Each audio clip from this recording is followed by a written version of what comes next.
어서오세요. 괴담 들려주는 낚시꾼 괴담로 괴담집사입니다.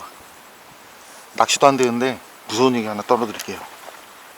담배님, 그런 이야기 한 번쯤은 들어보셨을 거예요. 고인이 된 피해자가 자신을 죽인 살인범을 잡을 수 있도록 도왔다. 어떤 사연은 이런 것도 있죠. 한 꼬마가 전생에 자신은 살해당했고 너무 억울해서 환생한 거다.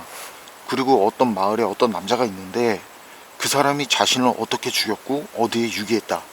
그래서 조사를 했더니 그 꼬마의 말이 맞더라는, 이런 것들을 보면 참 사람이 귀신보다 더하다는 게 맞는 것 같아요.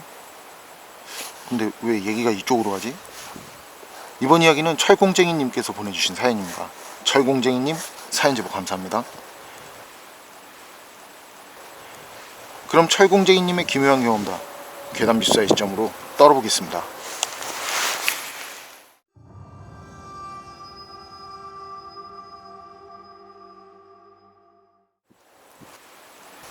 제가 소름 돋는 오싹한 얘기 하나 해드릴게요. 저희 할아버지 댁은 바닷가 어촌마을에 있고요. 제가 태어나기 전부터 지금까지 민박을 하거든요. 지금은 작은아버지가 이어받아서 전문적으로 하고 계시는데 여름에 가면 그냥 방이 꽉 차서 말이죠. 저희도 잘 곳이 없을 정도로 잘 되더라고요. 아버지 말이 옛날엔 그닥 손님이 많지 않았다나 봐요. 당신 먹고 살기도 힘든데 뭐 돈 쓰러 그런 촌까지 놀러 올 사람이 어디 많았겠냐면서. 그런데 그런 시절 신기한 일이 있었다고 그래요. 그 시기 작은아버지 학교에 들어가기 전이고 여름 장마철이었대요. 비가 엄청 내려서 아버지가 밖에서 이것저것 하는데 어떤 남자가 들어오더니 어른들을 찾더래요. 그래서 할아버지가 나오셨고 남자는 방 있냐고 하룻밤만 묵고 가겠다고 그러더래요. 그런데 아버지 눈에도 그 남자 왠지 많이 좀 불안해 보였다고 그래요. 들어와서 아버지한테 말을 걸 때도 할아버지랑 얘기를 할 때도 그렇고 계속 주변을 두리번거리더라는 거예요. 할아버지는 할머니한테 방 준비하라고 해서 그 남자한테 방을 내주고 그리고 간단히 요깃거리 준비해서 넣어주라고 하셔서 아버지가 밥상을 차려서 넣어줬는데요. 그때 한참 어린 작은아버지가 아버지 바지를 자꾸 따라 들어오더래요. 아버지는 그냥 어린 동생이 호기심에 그러나 보다 싶었고, 근데 작은아버지가 방까지 따라 들어와서는 말이죠, 그 남자를 보고 형아 하면서 막 울더래요. 그리고 그 울음소리에 할아버지랑 할머니가 오셔서 작은아버지한테 왜 그러냐면서 남자한테 미안하다고 하시면서 작은아버지를 방으로 데려가셨대요. 그리고 아버지는 나가서 방에 장작불을 넣었는데 남자가 있는 방 안에서 계속 흐느끼면서 그 여자 우는 목소리가 들리더래요. 분명 남자 혼자 들어왔는데 글쎄 여자가 왔나 싶은 거죠. 불을 넣으면서도 희한하다 거죠. 장작불 다 넣고 방으로 가려면 그 방을 지나가야 했거든요.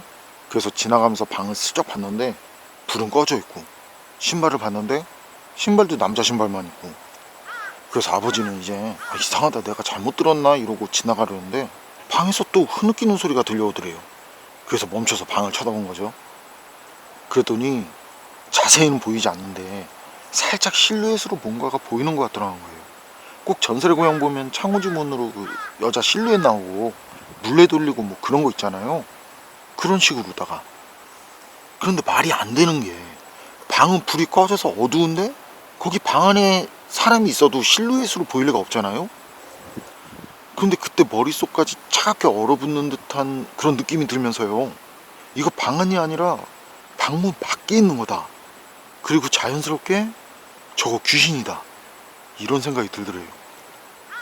그래서 그냥 다 무시하고 입 꽉 다물고 최대한 자연스럽게 방까지 걸어갔는데 방까지 가는데 다리가 후들후들 거려서요, 최대한 티를 내지 않으려는데도 그게 안 되더래요. 그러면서 그 곡소리는 계속 들려오고 아버지는 그때 할아버지 할머니를 부를 만도 한데 그것도 못하겠더래요. 그렇게 부르면 그 귀신이 바로 달려들 것 같더라는 거죠. 그래서 다리는 후들후들 떨릴지언정 억지로 어금니 꽉 깨물고 최대한 자연스러운 스텝으로 한 걸음 한 걸음 걸어간 거예요. 그런데 그때 앞쪽에서 할아버지가 오시더래요. 그러니까 그 시간이 그렇게 긴 시간은 아닌 거죠. 그런데 또 엄청 길게 느껴진 거고, 앞에서 오는 할아버지를 보니까 어때요?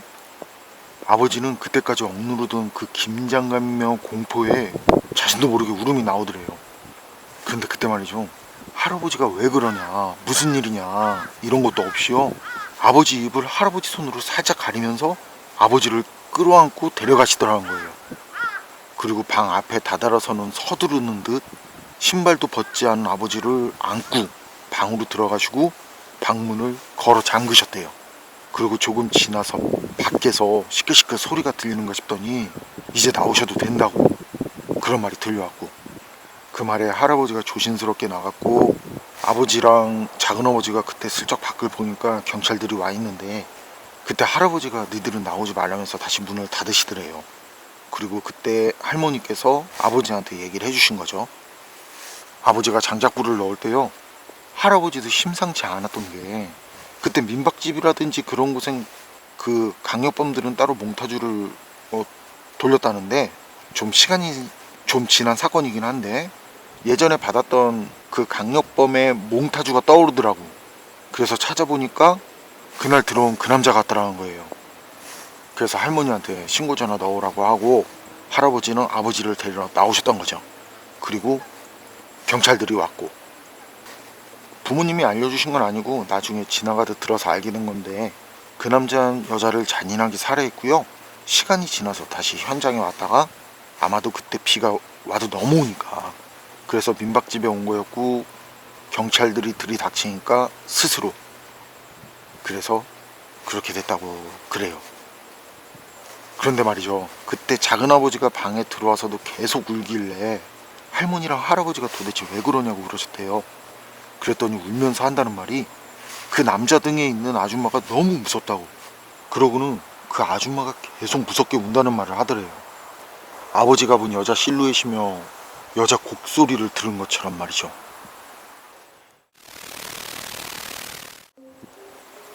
철공재님 사연은 여기까지인데요. 아이들 눈과 귀에는 보이고 들리는데 어른들 눈과 귀엔 아무것도 보이지 않고 들리지도 않은 거네요. 이런 비슷한 사연들이 꽤 있었죠.